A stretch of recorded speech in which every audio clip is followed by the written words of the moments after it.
Bien-aimé, c'est avec Noé que le premier autel a été bâti officiellement.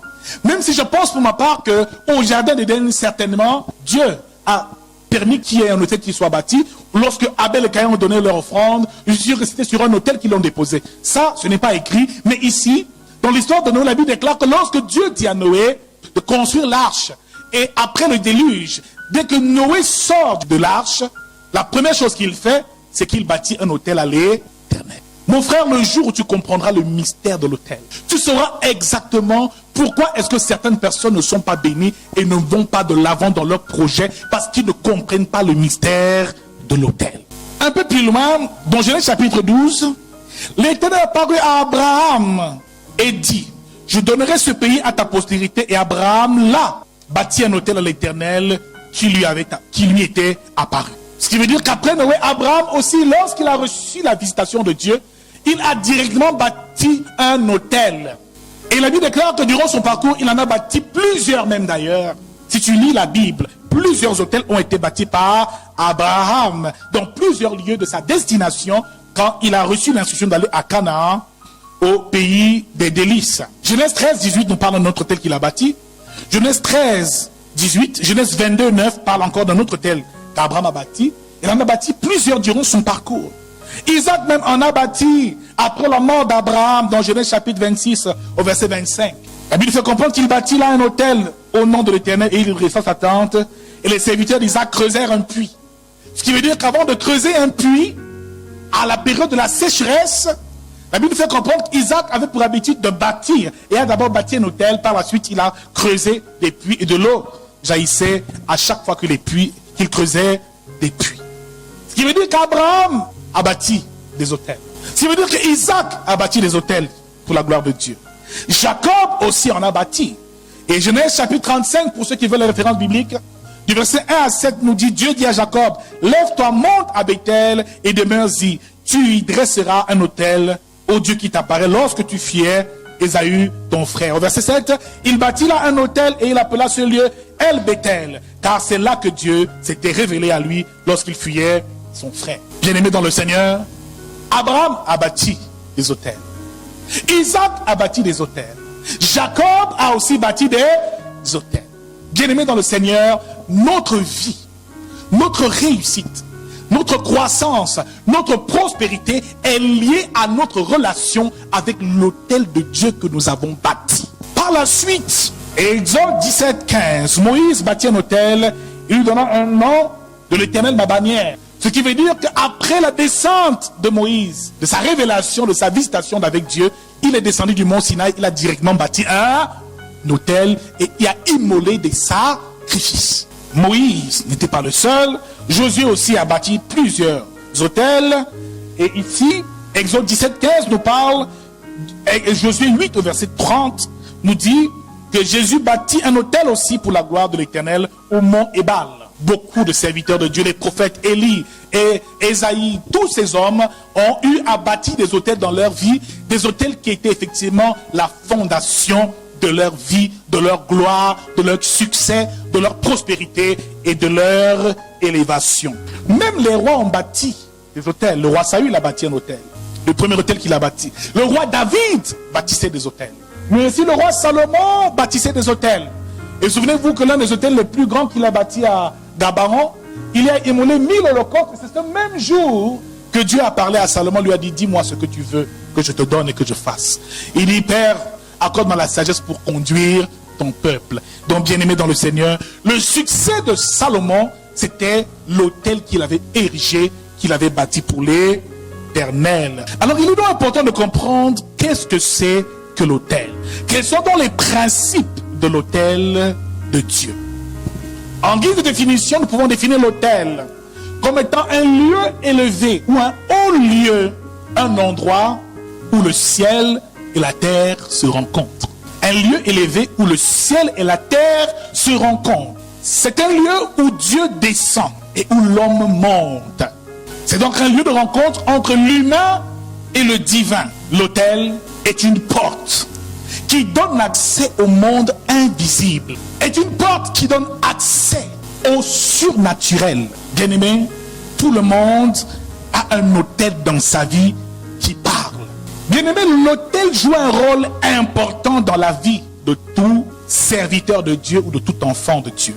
Bien-aimé, nous avons remarqué à quel moment est-ce qu'il bâtissait des autels. Généralement, l'autel est bâti dans le lieu où Dieu nous a visités. Dans un lieu où Dieu nous visite. Dans un lieu où Dieu nous rencontre. Dans un lieu réservé à l'adoration de l'Éternel. Nous avons vu aussi qu'ils bâtissaient généralement des autels sur le chemin de leur mission, afin de marquer un temps, une époque, une période ou un événement important dans leur marche avec Dieu. Ils bâtissaient aussi des autels numéro 3 pour obtenir sa miséricorde, pour obtenir son pardon, pour l'expiation de leurs péchés. Donc tout était lié à l'autel qu'ils bâtissaient. L'autel leur permettait d'ouvrir le ciel, comme le prophète Élie a bâti un autel et a dit à l'Éternel, Dieu qui répondait par le feu, de répondre par le feu, et le feu est descendu du ciel. L'autel a la capacité d'ouvrir le ciel. L'autel permettait aussi de marquer sa reconnaissance, car sur l'autel, ils apportaient ce qu'on appelle des sacrifices d'action de grâce pour dire merci à Dieu. Car l'autel leur permettait de communiquer avec Dieu. C'est un lieu de rendez-vous et de rencontre privilégié avec le Seigneur. Ce qui veut dire que Dieu parle généralement derrière son autel. Toutes sortes de bénédictions, des miracles, des prodiges, c'était grâce à l'autel qui était bâti. Et David savait bâtir des autels. Sur le terrain d'Aravna, il a bâti un autel et il a dit, je ne donnerai pas à l'Éternel des holocaustes qui ne me coûtent rien.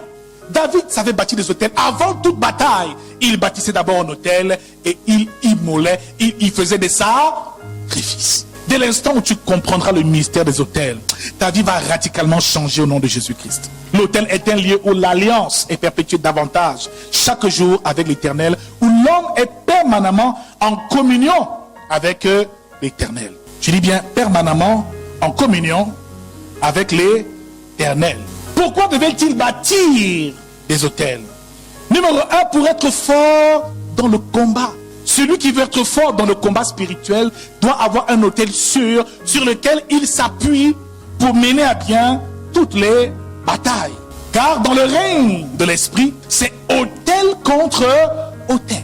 Et voyez-vous, il y a des autels réservés aux divinités païennes. L'autel des faux dieux, mais il y a aussi l'autel du Dieu d'Israël, l'autel du Dieu véritable.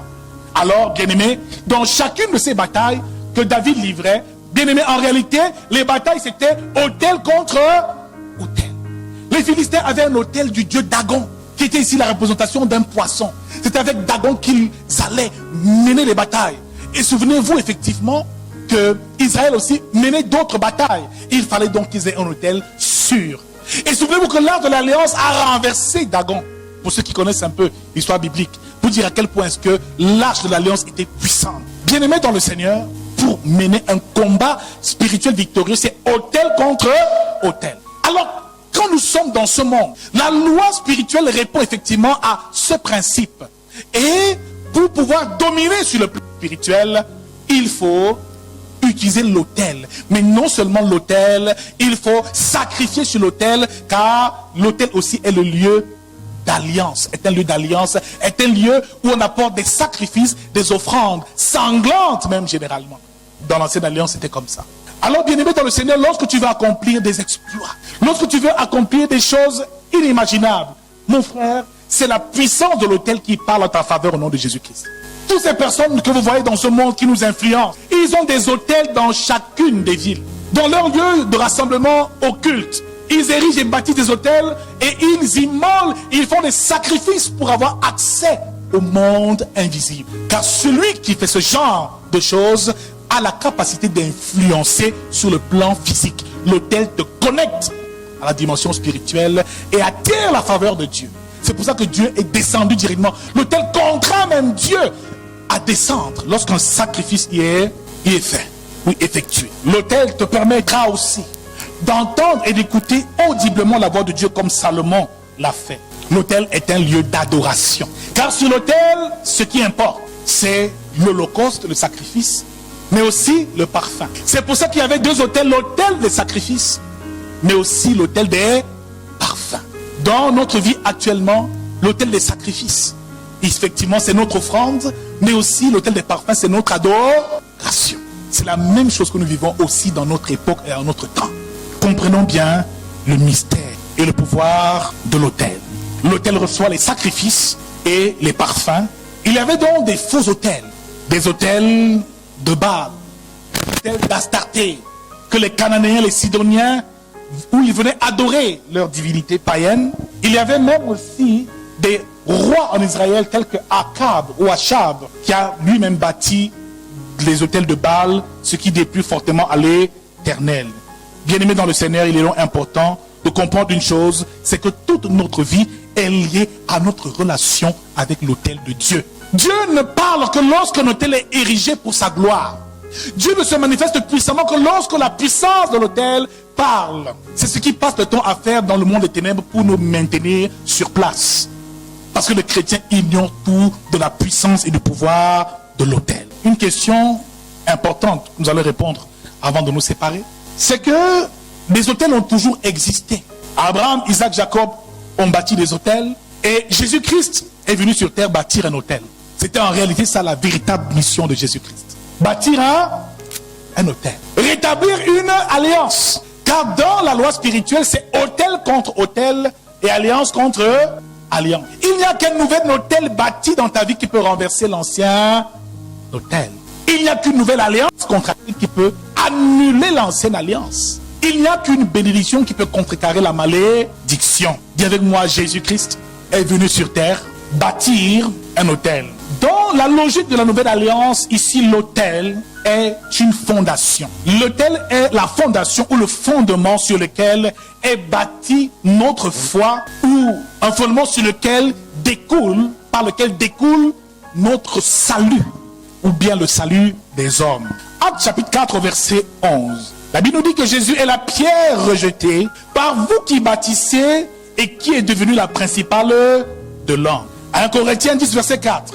Qu'ils ont tous bu le même breuvage spirituel, car ils buvaient à un rocher spirituel qui les suivait, et ce rocher était Christ. Éphésiens 2 verset 8, nous sommes sauvés par la grâce au moyen de la foi. De la foi en qui? En Jésus Christ. Romains 10, c'est en croyant du cœur qu'on parvient à la justice, et c'est en confessant de la bouche qu'on parvient au salut. Bien-aimés dans le Seigneur, Jésus-Christ est venu bâtir un autel. Tout chrétien doit comprendre qu'il y a ce qu'on appelle l'autel spirituel, mais aussi l'autel physique. Il dit, ne savez-vous pas que votre corps est devenu le temple du Saint-Esprit? La mission de Jésus n'était rien d'autre que cela. Venir bâtir un nouvel autel qui répond à une nouvelle loi et de nouveaux principes. Car les anciens principes ne marchaient plus. La loi sanglante passée des bêtes immolées ne marchait plus. Il fallait régler ce problème car il n'y avait plus rien qui pouvait accorder le pardon du péché de l'humanité. Jésus est venu bâtir un autel. L'autel est donc la fondation sur laquelle ta foi est bâtie. La fondation qui est source effectivement de ton salut. Et ici, en tant que chrétien, tu dois découvrir une chose. C'est que l'autel de ta vie, le rocher de ta vie, le fondement de ta vie en tant que chrétien, c'est Christ. Jésus-Christ est l'autel de tous les chrétiens, lui-même. C'est pour ça que quiconque confesse son nom, l'accepte dans son cœur, est sauvé. Parce qu'à présent, c'est sur lui qu'est bâti notre foi et notre salut. Il est donc le socle, la fondation du salut des hommes à présent. Il n'y a plus d'autel des parfums. Il n'y a plus d'autel des sacrifices. C'est devant Jésus qu'on adore. C'est lui qui reçoit notre adoration à présent. C'est lui, notre autel.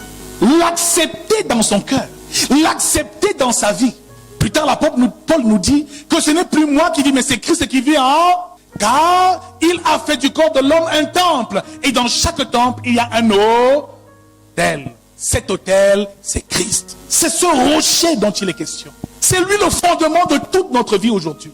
Car dès l'instant où tu le confesses et que tu réunis publiquement les anciens dieux, les anciens autels, un nouvel autel est bâti dans ta vie par ta foi et ta confession en Jésus-Christ. Comprenons une chose, c'est que dans la grâce et la nouvelle alliance, l'autel est aussi un lieu qui met en contact les hommes avec Dieu. C'est pour ça qu'il dit que je suis le chemin, la vérité et il n'y a plus qu'un seul médiateur entre l'homme et Dieu, c'est Jésus. 1 Timothée 2, verset 5. Car il y a un seul Dieu et aussi un seul médiateur entre Dieu et les hommes. Bien aimé, l'autel, nous l'avons dit, est un lieu élevé qui permet de connecter l'humain au dit. Maintenant, cet autel, c'est Jésus-Christ qui doit être fondation établie dans ton cœur et dans ta vie. Dès l'instant où tu le déclares, dès l'instant où tu le crois dans ton cœur, dès l'instant où tu le confesses de ta bouche et que tu réunis les autres dieux, les anciens autels, un nouvel autel est établi dans ta vie. Tu nais de nouveau. Les choses anciennes passent et toute chose devient. Nous parlons là de la nouvelle naissance. Dans le processus de bâtir un autel spirituel dans ta vie, c'est la nouvelle naissance. Jean 14, verset 6 dit, je suis le chemin, la vérité et la vie. Qu'est-ce qui permet de mettre l'homme en contact avec Dieu, de relier l'homme à Dieu maintenant? C'est Christ. C'est une réalité qu'il faut intégrer. Quatrièmement, l'autel à présent est à l'intérieur des hommes. Ce qui veut dire que tous les temples extérieurs, le temple de Jérusalem et tous les autres, Jésus a dit, détruisez-le, je le rebâtirai en 3 jours. Il parle du temple de son corps. Dieu a fait donc du corps de l'homme un temple. Et tout temple a un autel. En fait, ce qui veut dire que l'église est à présent en chacun de nous.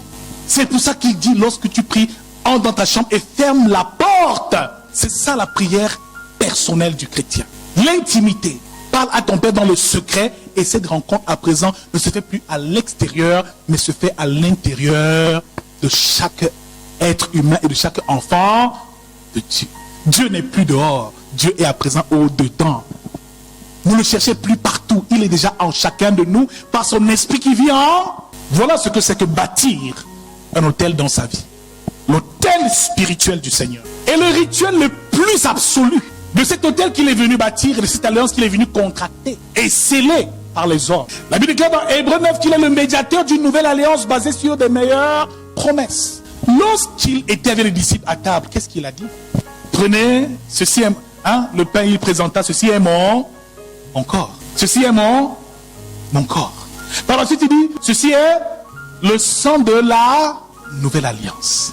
C'est pour cela qu'après le baptême, nous comprendrons cela plus tard. Le baptême que tu recevras, tu devras par la suite t'approcher de la table du Seigneur.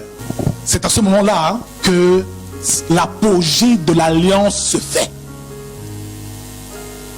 Christ vit en nous au travers de son corps qui est en nous, de l'autel qu'il a bâti en nous, mais aussi son sang que nous buvons approvisionne cet autel à vie et éternellement. Plus besoin d'aller sacrifier des bêtes dans des autels sataniques. La Sainte Seine te suffit. La communion du corps et du sang. Manger sa chair et boire son sang. Dans le monde des ténèbres, ils boivent le sang aussi. Ils mangent la chair humaine aussi, mais nous mangeons une chair plus excellente, celle de Christ. En faisant ça, il établissait un nouvel autel en chacun de nous. À ce moment-là, mon frère, comprends la réalité spirituelle. La Sainte Seine est l'œuvre la plus puissante sur le plan spirituel dans la vie de tout enfant de Dieu. Elle te permet de te nourrir, d'établir cet autel et sécuriser l'alliance qui est déjà en toi. Ce n'est plus toi qui vis à présent, mais c'est Christ qui vit. Nous parlons là de l'autel spirituel que nous devons bâtir. Il n'y a pas la suite un autel physique à bâtir. Et nous le verrons certainement les prochaines fois, car ici, la Bible parle dans Juge chapitre 6 de Gédéon qui devait renverser l'autel de Baal de la maison de son père. Nous saurons comment, par des mécanismes spirituels et la prière, nous pourrons renverser physiquement les autels dans les maisons de nos parents. Et tu verras que chacun d'entre nous a un autel satanique, c'est-à-dire ceux qui ne sont pas encore dans la nouvelle alliance ont un autel satanique qui crie encore dans leur vie. Nous comprendrons plus tard que certains vivent dans ce monde, mais ont des antennes dans leurs entrailles. Je déclare que le sang de Jésus-Christ purge tout et détruit tout ce qu'il y a de mal dans ton corps. Ils pensaient que c'était simplement un simple repas. Non, frère. C'est la dimension la plus mystérieuse, prophétique, spirituelle, disons même mystique pour ceux qui veulent, de Jésus-Christ. Nous comprendrons quel est le rapport entre le baptême par immersion et la Sainte Seine.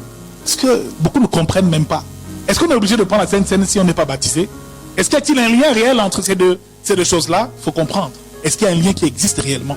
Que Que représente le baptême et que représente la Sainte Seine?